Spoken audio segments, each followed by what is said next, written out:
Bismillahirrahmanirrahim. Assalamualaikum warahmatullahi wabarakatuh. Perkenalkan, nama saya Aidi Auliana. Saya ingin menjawab beberapa soal yang telah diberikan oleh dosen kami, yaitu Bapak Arif Rahman, SHMH, dosen pengampu mata kuliah Hukum Perdata. Baik, langsung saja kita ke pertanyaan yang pertama. Jelaskan istilah dan pengertian hukum perdata. Istilah hukum perdata ini berasal dari bahasa Belanda, yaitu bergeliere. Hukum perdata juga sering kita kenal dengan sebutan hukum privat atau hukum sipil. Sedangkan pengertian hukum perdata itu sendiri adalah ketentuan-ketentuan yang mengatur hak dan kewajiban seseorang dalam masyarakat. Namun, ada juga pakar hukum yang memberikan pengertian tentang hukum perdata ini, yaitu Subekti. Memberikan pengertian hukum perdata itu adalah segala hukum pokok yang mengatur kepentingan-kepentingan perseorangan. Baik, soal yang kedua yaitu jelaskan subjek dan objek hukum perdata. Subjek hukum perdata adalah setiap orang yang mempunyai hak dan kewajiban yang menimbulkan wewenang hukum. Sedangkan pengertian wewenang hukum itu sendiri adalah kewenangan untuk menjadi subjek dari hak-hak. Subjek hukum adalah segala sesuatu yang pada dasarnya memiliki hak dan kewajiban dalam lalu lintas hukum. Contoh subjek hukum adalah manusia yang sudah berumur 21 tahun ke atas. Sedangkan objek hukum perdata adalah segala sesuatu yang ada dalam pengaturan hukum dan dapat dimanfaatkan oleh subjek hukum berdasarkan hak dan kewajiban yang dimiliki atas objek hukum yang bersangkutan. Baik, selanjutnya pertanyaan yang ketiga, apa yang dimaksud dengan azas korrespondensi? Korrespondensi adalah suatu azas yang melandasi diberlakukannya hukum Eropa atau hukum di negara Belanda pada masa itu untuk diberlakukannya juga kepada golongan Eropa yang ada di Hindia Belanda atau Indonesia pada masa itu. Azas ini juga yang melandasi untuk diberlakukannya hukum Eropa atau Belanda di masa itu untuk diberlakukannya juga kepada bangsa pribumi atau Indonesia. Sehingga hukum Eropa yang diberlakukan kepada pihak Belanda pada masa itu dikenal juga oleh bangsa Indonesia. Baik, selanjutnya pertanyaan yang keempat. Apa yang dimaksud dengan pluralisme hukum dan unifikasi? Pluralisme hukum secara umum didefinisikan sebagai situasi di mana terdapat dua atau lebih sistem hukum yang berada dalam suatu kehidupan sosial. Pluralisme hukum harus diakui sebagai sebuah realita masyarakat. Sedangkan pengertian unifikasi adalah memberlakukan suatu macam hukum tertentu kepada semua rakyat di negara tertentu. Jika suatu hukum dinyatakan berlaku secara unifikasi, maka di negara itu hanya berlaku satu macam hukum tertentu dan tidak berlaku bermacam-macam hukum.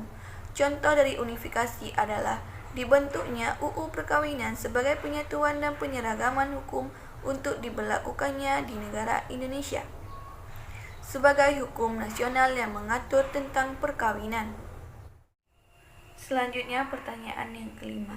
Jelaskan penyebab terjadinya pluralisme dalam hukum perdata di Indonesia. Terjadinya pluralisme hukum di Indonesia adalah munculnya suatu ketentuan atau sebuah aturan hukum yang lebih dari satu di dalam kehidupan sosial. Kemunculan dan lahirnya pluralisme hukum di Indonesia disebabkan karena faktor historis bangsa Indonesia yang mempunyai perbedaan suku, bahasa, budaya, ras, dan agama. Pertanyaan yang keenam, jelaskan tentang kewenangan berbuat dan siapa saja yang mempunyai wewenang berbuat. Wewenang berbuat ada dua pengertian.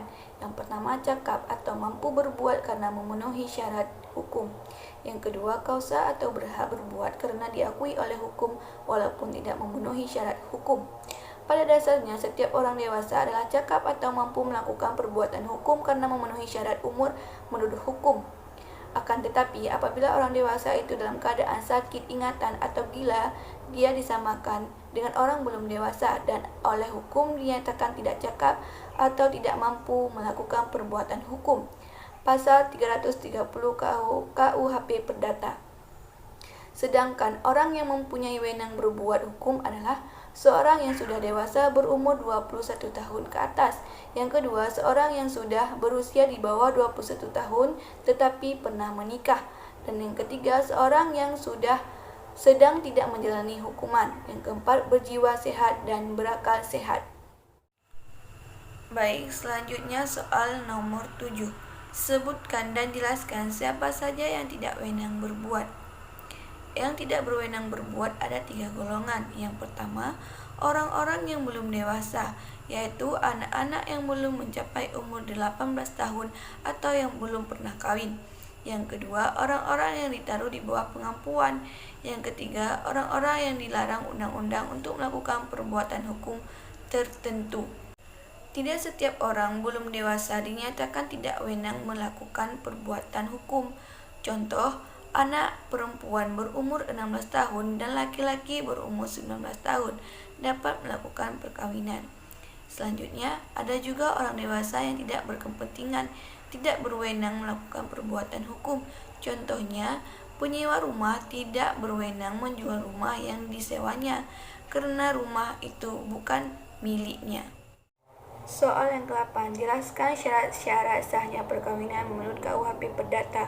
Untuk melaksanakan perkawinan yang sah dalam KUHP Perdata diharuskan untuk memenuhi syarat-syarat sahnya perkawinan, yaitu yang pertama, kedua pihak telah berumur sesuai dengan yang ditetapkan dalam undang-undang, yaitu seorang laki-laki 18 tahun dan perempuan berumur 15 tahun.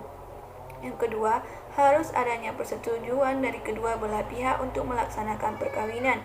Dan yang ketiga, bila seorang perempuan sebelumnya sudah pernah kawin, maka harus lewat 300 hari sesudah putusannya perkawinan. Yang keempat, tidak ada larangan dalam undang-undang bagi kedua belah pihak untuk melaksanakan perkawinan pertama. Yang kelima, bagi pihak yang masih di bawah umur harus memiliki izin dari kedua orang tua atau wali. Pertanyaan yang ke-9. Apa yang dimaksud dengan pemisahan harta kekayaan?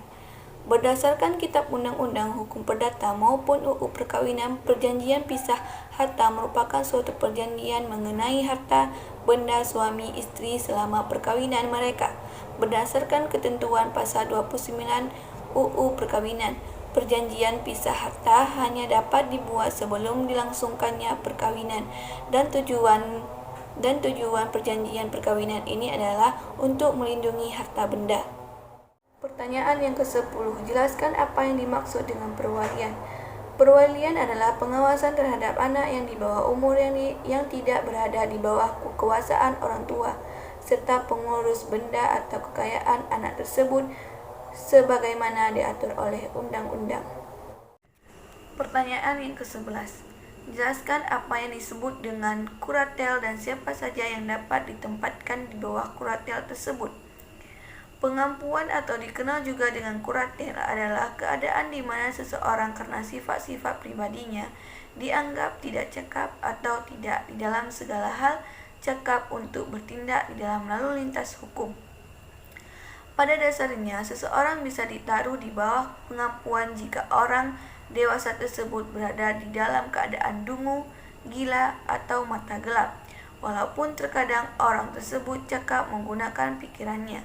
Selain itu, orang dewasa juga dapat ditempatkan di bawah pengampuan karena keborosan.